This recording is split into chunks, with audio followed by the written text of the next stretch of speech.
Ladies and gentlemen, welcome to Talk Spicy. I'm Coach Gene Clemens. Thank you for joining me wherever you are joining me. Rate the show, comment, agree, disagree, but whatever you do, keep it spicy.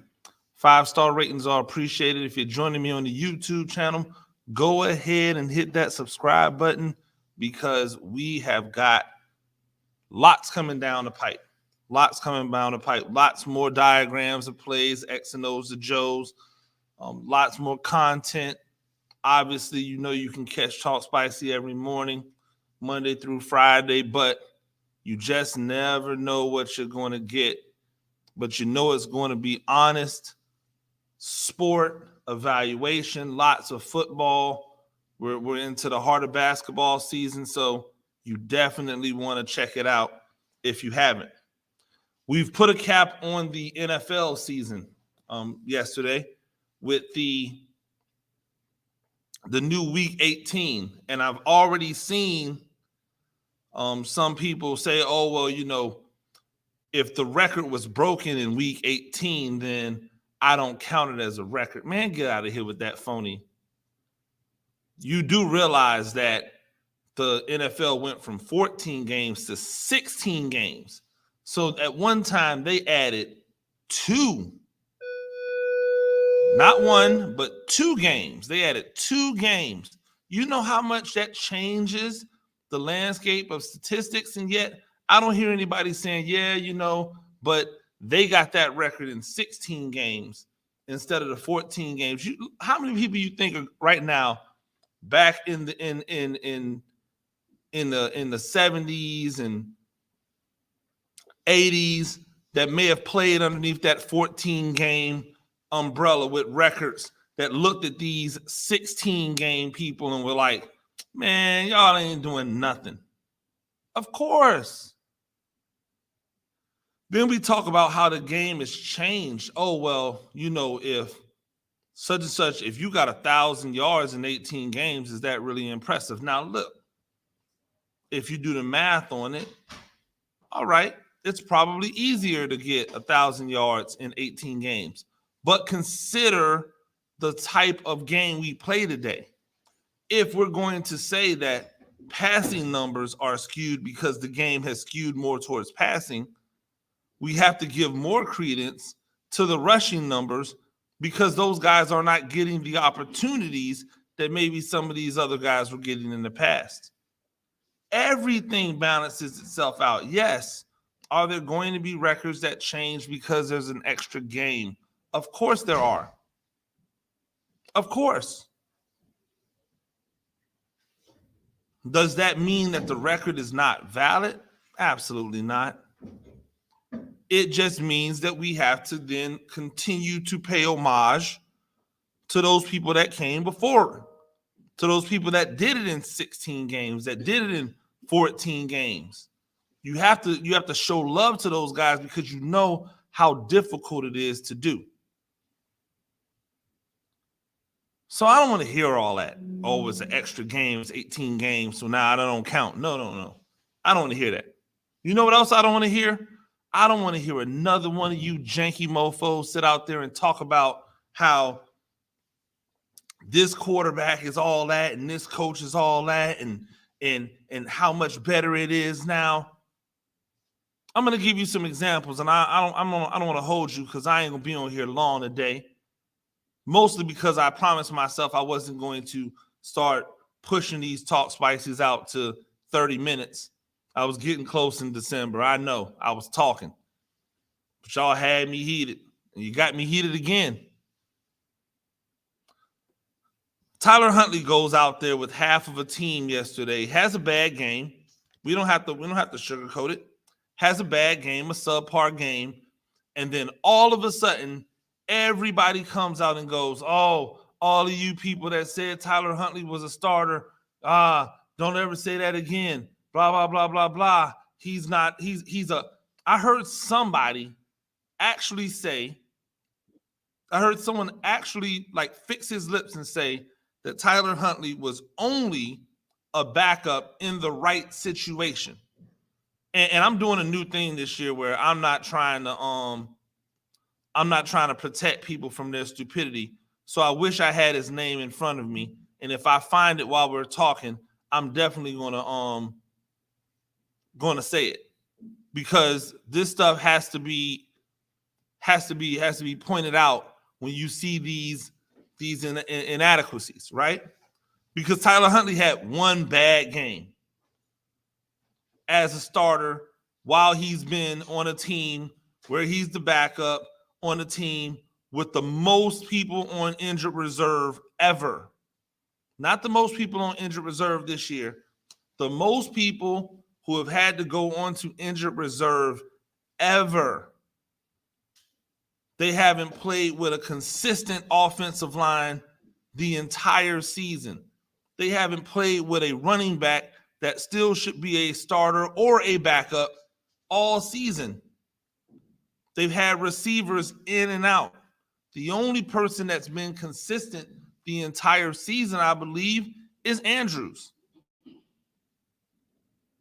The same people who started talking about, oh, don't tell me that Tyler Huntley's the starting quarterback, were the same people that were trying to tell us that Tyler Huntley was on the same level as Lamar Jackson when he was doing well, because they were using Tyler Huntley's performance to discredit Lamar Jackson.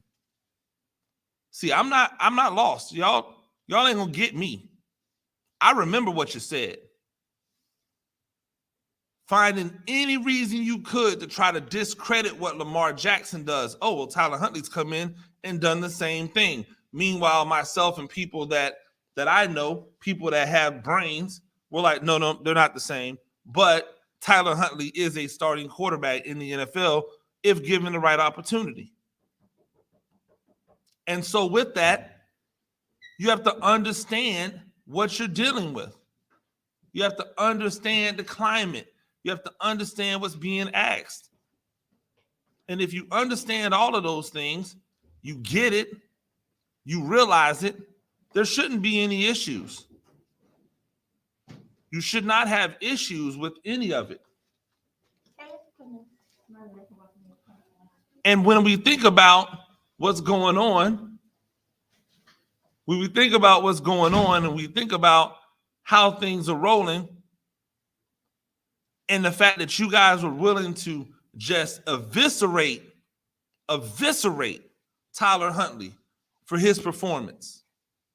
Yet, at the same time, you didn't say a word about Mac Jones's performance when he put up all of those empty stats at the end of the game. No, nobody said a word.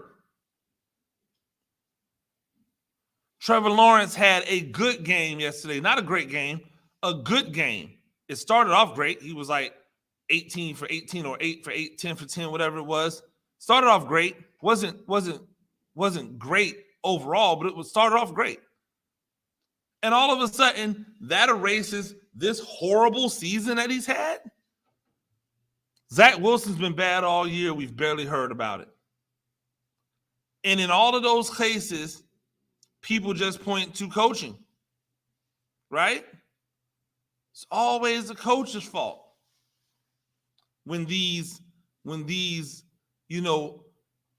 supposedly elite level white quarterbacks do horribly. The same way that we see everybody applauding these young white head coaches who are supposed to be the wonder kids and all of the wonderkins and all of this. We applaud it, right? Brandon Staley's doing a fantastic job in LA with the Chargers. Ladies and gentlemen, they just lost to the Raiders in a play-in game. The Raiders, who had their entire world blown up this year. The Raiders, who lost their head coach to scandal, who lost their starting wide receiver, who to an unfortunate incident where he killed someone. That same team, with the injuries that they've had at running back and at tight end and at quarterback, that same team beat a fully loaded, all hands on deck, LA Chargers team with Brandon Staley, the next hot young big thing out there supposed to be changing the game, and with Justin Herbert, who is the next coming of Aaron Rodgers, and yet it looks similar or close to what it looked like with Anthony Lynn there, and Anthony Lynn had half his team out. People told us that Anthony Lynn couldn't coach. People told us that Anthony Lynn wasn't long for the job because you just need somebody to be able to monitor. They didn't give Pep Hamilton any credit for what he was able to do with Justin Herbert. It was all, well, Justin Herbert was just he was just unleashed in the NFL. Some people are just better in the NFL than they're in college. No, that man's doing different things than he did in college, and that goes to Pep Hamilton and Anthony Lynn for what they did. I imagine what this LA Chargers team would be like if Anthony Lynn and his regime were allowed to actually have a full team with a quarterback that's competent. But no, they flipped it out. Let's get the new dude in there. Okay, well, we got the new dude in there. You know what he did? He did the same thing the old guy did. With all of the weapons in place, with all of the toys, with all of the buttons to push, he did the same thing. The hypocrisy of you idiots. The hypocrisy. Y'all sit up here and tell us, oh, no, these are just facts. And yet, the way in which you evaluate these guys don't add up. It took a full-on implosion. It took a full-on implosion by Carson Wentz in the 18th week of the season for people to admit what we've been saying now for years. He has not improved in the NFL. He's the same guy he was at North Dakota State, and that guy is not going to be good enough to get it done in the league. At some point, that one season that he had is got to be looked at as an anomaly. And you janky mofos sat out there and tried to convince us that he was better than Dak Prescott. You guys sat out there and told us that the Eagles were going to rue the day that they let this man walk out the door, that the Indianapolis Colts got highway robbery because they got their franchise quarterback for the next 10 plus years, and all they had to do was give up some draft picks. You told us that when he got back with that coach that he had success with in Philadelphia, that everything would be fixed, that he would be back to being the Carson Wentz that we all knew and loved. And when he had mediocre game, you guys defended him. Well, he's just working within the confines of the offense. And then he would have an anomaly game. Oh, look, that's what we're talking about. Yet, while you were doing that, every single time Jalen Hurts had a good game, people tried to use some type of excuse to discredit it. And when we looked up at the end of the year, both teams had the same record. The only difference is one quarterback elevated his team from a losing record to a playoff berth, and one quarterback brought his team from a double-digit win team and a playoff berth down to where he's going to Cancun. The hypocrisy is so ridiculous that we have to point it out. We have to. All I keep hearing is that the Dallas Cowboys offense is man, the Dallas Cowboys offense can be dynamic when it's clicking, but it's inconsistent. There's no rhythm. They don't seem to be on the same page.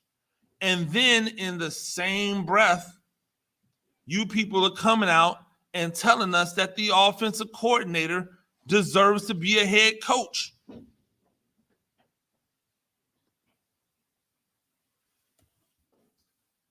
Like, come on, people. What you're saying doesn't make any sense. If Kellen Moore is the offensive coordinator for the Cowboys, and his team is the highest scoring offense in the league, cool. But week in and week out, you don't know what team you're getting, what offensive team you're getting. If they don't seem like they're on the same page, if they feel disjointed, then why do I keep hearing people say that Kellen Moore, who's only been coaching for a few years, who was never a good pro, who was never a starter in the league, who was a great college quarterback, why do I keep hearing him being pushed for all these jobs? Yet, Byron Leftwich has been at the controls of one of the most efficient offenses in all of football. He's calling those plays, not Tom Brady, not Bruce Arians, and not one of you I can hear ever talking about Byron Leftwich, as a starter, as a head coach in the NFL. We never hear it. Meanwhile, he was a leader in college. He was a starting quarterback and a leader in the NFL for years. Respected, intelligent. Yet, we don't hear his name. We don't hear his name. If we're talking about young and up-and-coming future head coaches, why are we not talking about him again?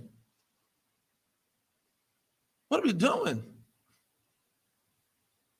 You guys keep trying to tell us that Mike Tomlin is just okay. Congratulations to Mike Tomlin for yet another season where he doesn't have a losing record, another season where he's pulled a subpar team into the playoffs. Ladies and gentlemen, there's only one coach who's been able to do it better over this time frame, and his name is Bill Belichick, and yet we don't talk about Mike Tomlin enough. Not enough. We're calling out hypocrisy. I'm calling names. When you say something stupid, when you say something that's clearly hypocritical, when you contradict yourself, when you're not consistent, I'm calling you out. And if you hear me do it, please call me out. Please do. Because I'm about consistency. What are you about? Ladies and gentlemen, that's Talk Spicy. I'm Coach Gene Clemens. We do this thing a few times a week. Rate the show, comment, agree, disagree, but whatever you do, keep it spicy. 5-star ratings are appreciated. For joining me on the YouTube channel, like, subscribe, leave a comment. You know what to do. Until next time, peace.